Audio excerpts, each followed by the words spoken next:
One of the most fascinating things about sperm whales is that they're matrilineal. We were there with the grandmother, the mother, and then the baby calf.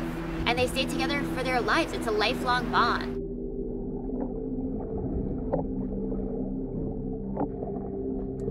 She and her calf split apart and surrounded us. It was amazing. Today we are speaking to fascinating women who are shattering the glass ceiling and pulling up their own seats to the table, demanding that their voices be heard, like my next guest. At just 2 years old, Galen Rosenwax says she fell in love with the ocean. And today, not only is she a marine scientist and explorer, she's a U.S. Coast Guard licensed captain, a member of the Society of Women Geographers, and has served on the Conservation Committee of the globally renowned Explorers Club, where she had the honor to carry the Explorers Club flag on not one, but 2 expeditions to the Arctic. And she is now sharing her ocean adventures in her new book and documentary that's coming out soon. Please welcome Galen Rosenwax to the show.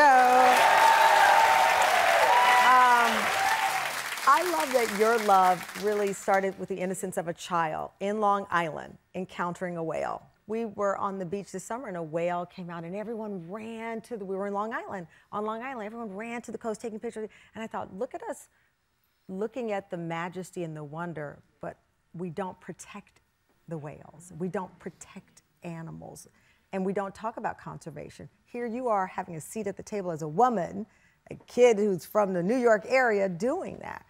Yeah, I think there's this disconnection with the ocean so much of the time that we see it as something that we're really not a part of. But we really need to think of it as the same way that we think of things on land, how important they are, and how really that whale is just as close to us as, you know, the birds that are in the trees or things like that.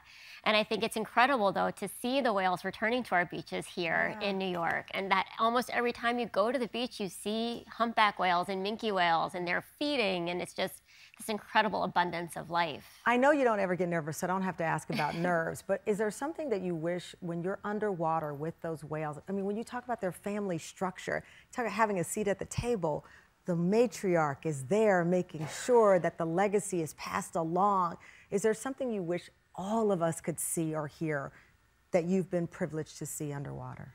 You know, I wish I could take everybody along on every journey that I go on because it's so incredibly magical, but maybe not everybody wants to go with me.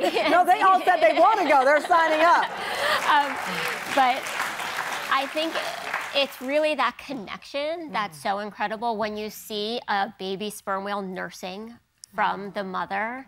It's just magical. And I know that we're looking at some of the photos behind of like the babies and the mothers and the 3 generations of whales. I mean, I have a picture of me, my mother, and my grandmother. And I have a picture of a baby, a mother, and a grandmother whale all together, copying each other. Wow. And to be there and to see those similarities is just so incredibly special.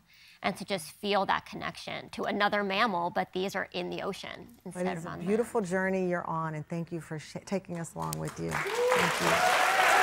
Be sure to pre-order Galen's book, Sperm Whales, The Gentle Goliaths of the Ocean. The book will be available in October. Thank you, Galen, for sharing this extraordinary journey with all of us.